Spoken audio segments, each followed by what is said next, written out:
my lovely, Sophia here. Welcome back to my channel, Your Thoughts Create. I've got another success story for you. I just love a good success story. But before we get into the video, I am a personal mentor and I can help you to have whatever or whoever you desire to have. So if you feel that you are hitting a brick wall, you feel that you're not quite on track, then please come to me for mentoring. The details are in the description box below. Also, please smash the like button because it does help other people to see it that normally wouldn't. The more likes, the more it gets picked up by YouTube, apparently. So that will help other people who wouldn't normally see the videos, to give them help and hope as well. And once I've done the success story, I'm going to give a few tips and go over the story to sort of give you extra background on what the gentleman means from what he said in the success story. So let's get into the success story. I'm going to be reading it off my phone, so I will be looking down. So this gentleman sent me an email on the 2nd of September just saying, "Hello Sophia, I'm pleased to inform you that I have reconciled with my SP going on 2 weeks now. I ran into her in the shops 2 Saturdays ago. We got talking, met up again 3 days later. We've been inseparable since. Now we're planning to move in together. It's like we never separated. She's actually been saying the things I imagined, especially the inner conversations I've been having, recreating her inside. So I want to thank you for your invaluable help and support. Thanks a million. Carry on the good work," which is amazing. So we had a session probably a couple of weeks before that, 2-3 weeks before that, because he was having focusing on the timing. So anyway, I asked him if he could send me an email with more information in. So this is what he sent. "My SP broke up with me in October 2020. It was a bitter and acrimonious breakup. She said that she was never going to have anything to do with me again and there was no future for us and she had no feelings left for me. She demanded for her keys back, sent me all my stuff by post and deleted my number. I tried to talk to her and convince her that we could work things out, but she was having none of it. I was quite distressed after this and tried to get her back using relationship coaches. They advised no contact for 3 weeks and then writing her a letter, etc. I got no response from the letter, and on calling, she told me to delete her number and not call her again. I did not know what to do next. Then in December, I stumbled upon manifesting and Neville Goddard and decided to try manifesting her. I was on YouTube 24/7 and tried a lot of manifesting coaches, but I didn't really understand the state of having what you want and nobody to change but yourself, and kept trying to get something outside of me by doing a lot of SATs. SATs are state akin to sleep. Then in February, I came across Sophia's channel and I liked the way she explained how to manifest your ex back and the reasons why they are not here yet.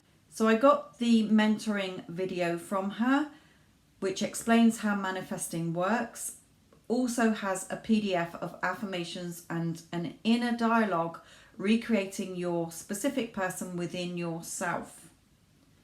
My routine after this was to meditate every morning, imagining what I desired as already having it until I felt it.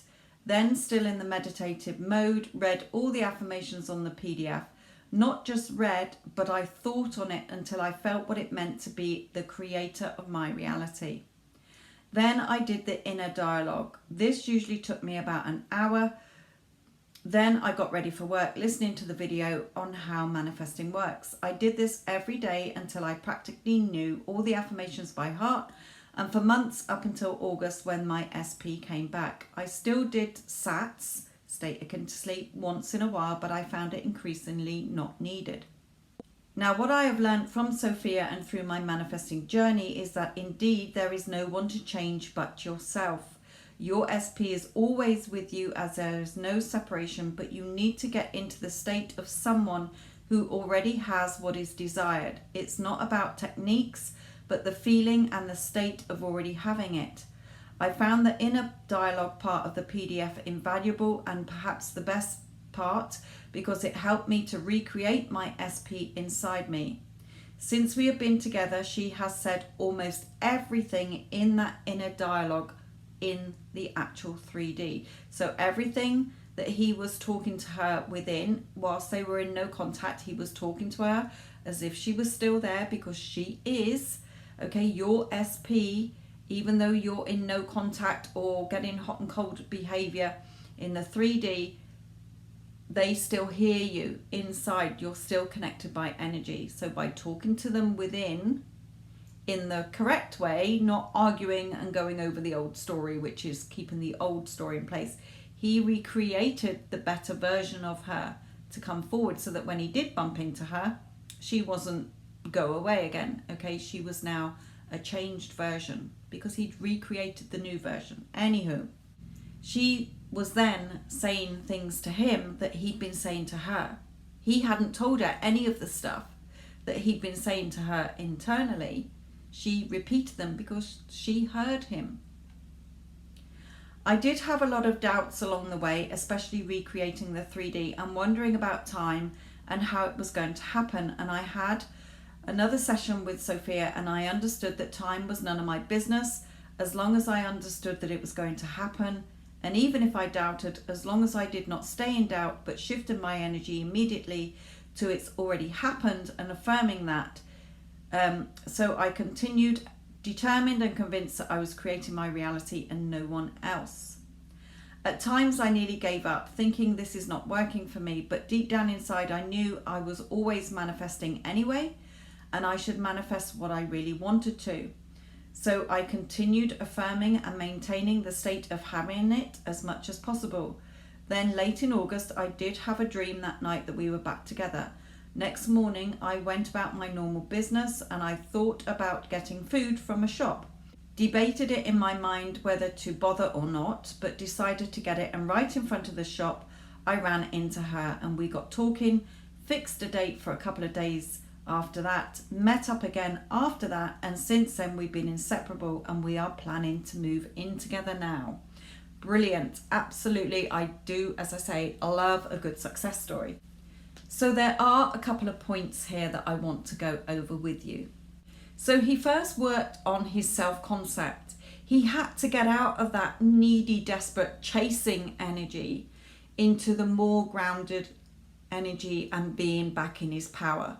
And a lot of people miss this step. They're so desperate to get their person back that they start throwing a load of affirmations out there, but they haven't changed within. Who you are, who you show up in the world as, is what you get back. It's all a mirror. Your outside world is a reflection of your thoughts, your feelings, your beliefs, assumptions, perception of things, and how you react. So there is no one to change but you, because everyone is you pushed out based on how you think, feel, see and treat yourself, and how you think about others and feel about others. Your world, your conscious awareness, what you are consciously aware of around you, is there based on what you believe and perceive as true. You're creating your 3D reality, nobody else. You're just keeping what is happening in place by how you react and the thoughts you're telling yourself.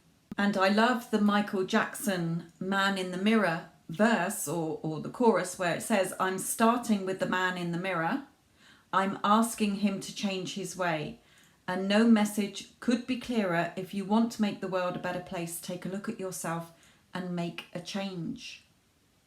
If you do not change, nobody else will change, because they are just acting the part you've given them in your reality.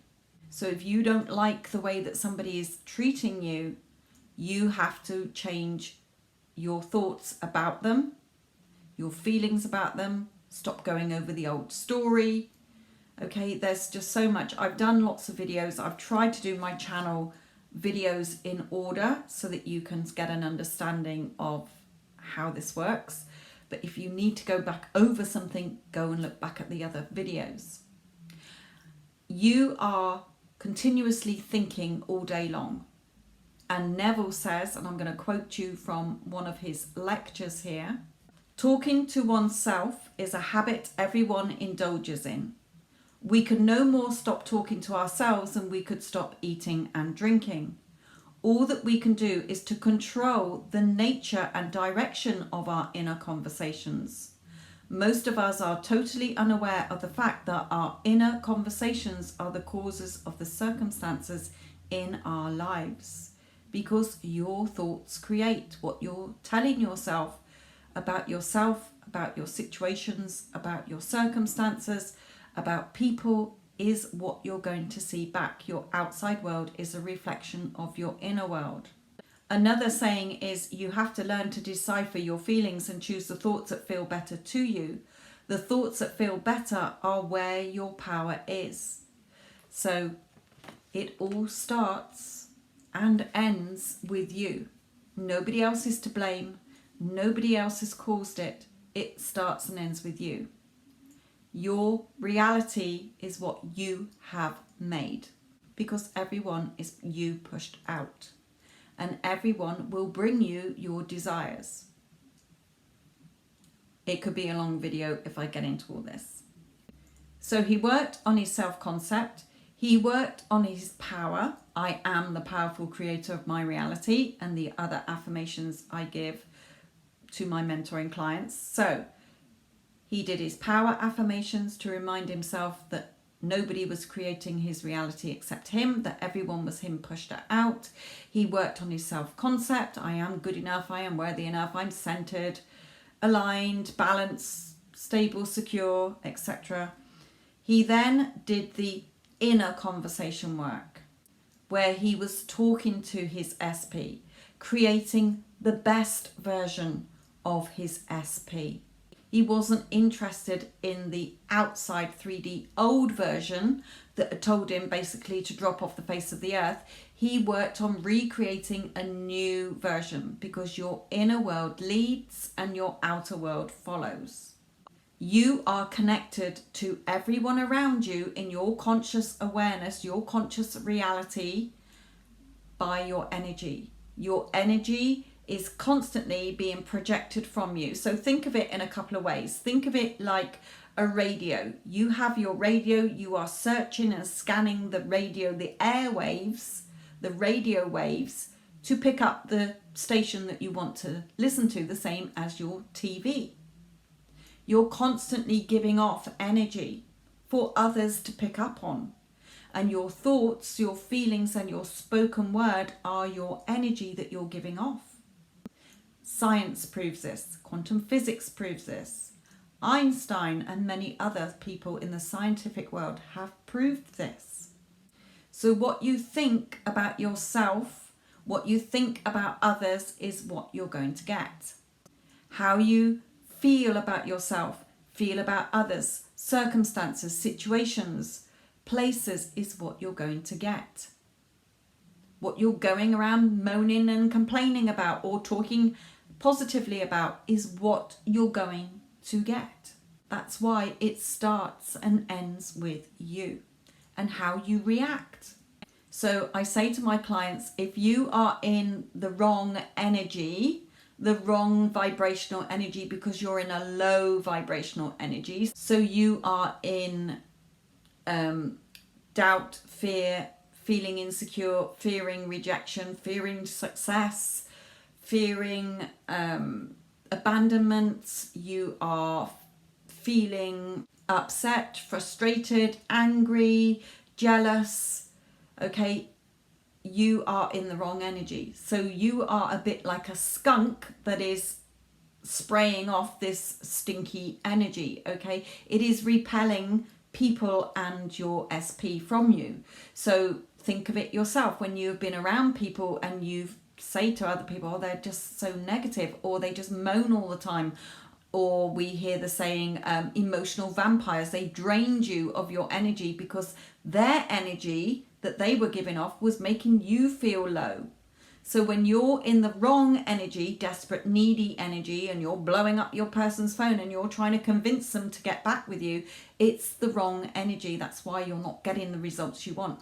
Or if you're in contact with your person and they're blowing hot and cold, it's because you're blowing hot and cold. You're saying things like, yes, I love them, but then they're an idiot, or they need to do this, or they're a womanizer, or they only want me for their money. Whatever it is comes from you. So when you want somebody to change, you have to change the story within you of how you're seeing yourself and them and the relationship overall. So he went in and recreated it all. When you become the magnet that attracts to you who you want or what you want, imagine yourself like a flower. A flower is rooted into the ground. It doesn't get up and walk around and chase after anybody.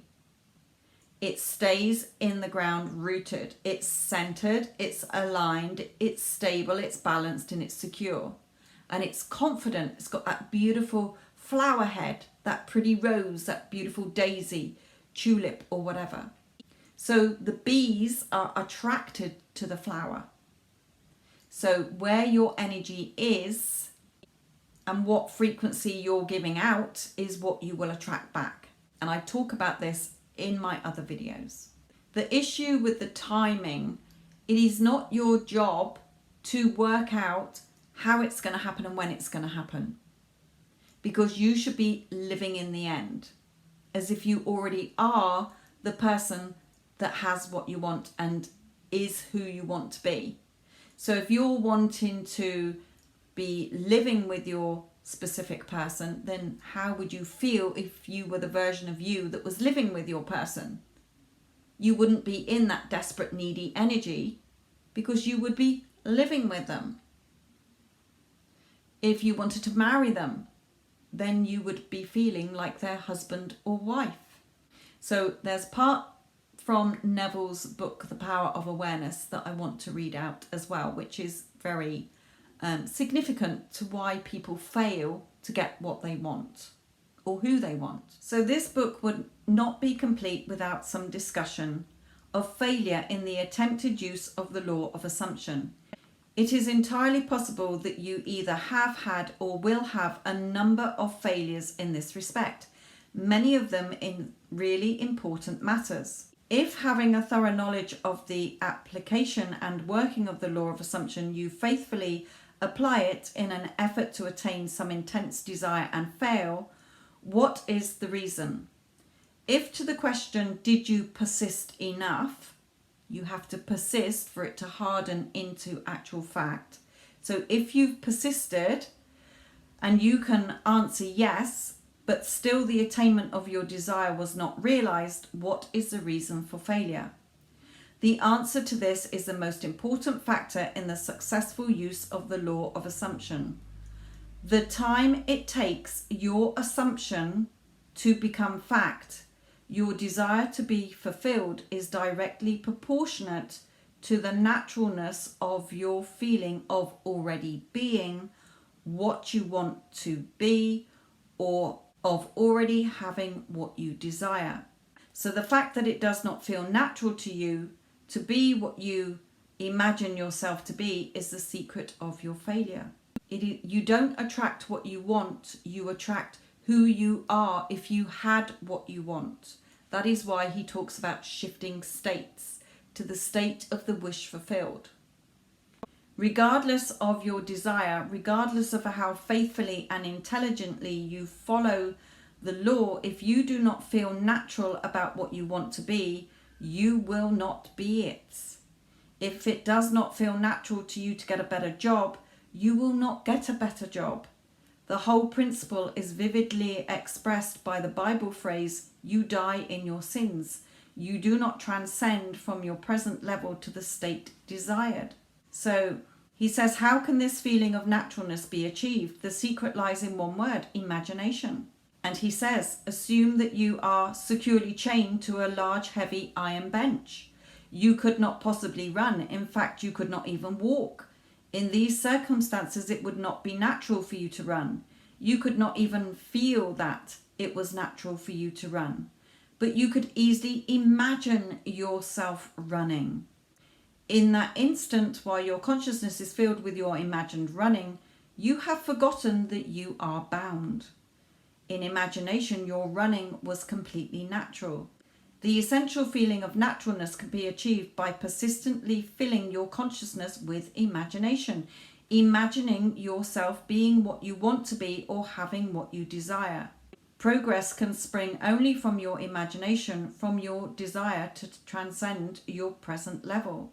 What you truly and literally must feel is that with your imagination, all things are possible. So if you do not feel it is natural to live with your person or be with your person, you probably won't get it. You don't have to believe in your affirmations, because your affirmations are your new programming, if you like, to stop you going into the negative thoughts. He doesn't love me, or she doesn't love me too. Yes, they do. Okay, that's what affirmations are for, to correct your negative talk that is working against you, the opposite of what you want to be seeing, to get into that. You don't have to believe that, but if you know that what you want is possible and it feels natural for you, you can get it. When you persist in affirming for what you do want and not affirming what you don't want. And you are affirming all day long things in your head because you do not stop talking to yourself. So this is why we talk about a mental diet. If you are not thinking about what you're thinking, okay, if you're not picking up on your negative thoughts that are spiraling against what you want, so you're not feeling like the person who has what they want, that is why you're not getting what you want. It has nothing to do with your SP. So many people are saying to me, you know, what do they think? What are they feeling? They don't want to talk to me.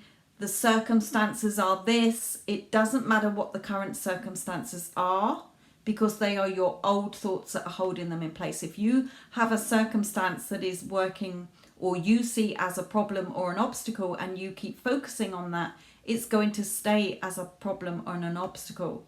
When you are going to the end scene, that implies that you already have what you want. You don't need to figure out the how and the when. It will come to you in the perfect way. Again, all explained in other videos. A lot of coaches say it's easy to manifest. No, it's easy to manifest once you've worked out the process, just like if you're learning to drive a car or learning a foreign language or learning anything. You have to get the basic knowledge to then be able to sustain and maintain what you want, and then you get what you want, okay? Because it's no good getting what you want and then losing it again if you have not changed within. If you get your SP back and you haven't changed all the old story, it's going to fall apart again. But it doesn't matter if it falls apart 20 times, 30 times, 60 times. Your person is not going anywhere until you say they are. It's your reality. And they have to conform to the part you've given them. So look at the story you are telling yourself, about the relationship, and about them. And again, if you need my help, book a session with me and I will definitely see where your thought process is, in order for you to change that, in order for you to start to feel like the person who has what you want. It is not because it's harder to get your specific person. It's not harder to get £1 million if you wanted £1 million. It is just the story you're telling yourself about it and where your old story is every day. Some things come to you really quickly because you have no resistance, you have no old story connected to it. So when it is a specific person, you've got a lot of emotions, you've got a lot of old story, you've got a lot of how things went down between you, or what you're seeing with your person now, circumstances that you are focusing on, and where your focus goes is where your energy goes. So if you're focusing on the wrong things that are the opposite of what you want, your happy ending, you're keeping them in place. So it's about purging all of the old stuff out so that you can get what you want. So that's why people think it's harder to get a specific person or a better job or the house of their dreams, because you're trying to, first of all, problem solve and come up with a solution, and you can't. So you're focusing on the problem and making it stay longer. But again, lots of videos on my channel and on other people's channel to help navigate you through this. So I will leave this with you. Love and light.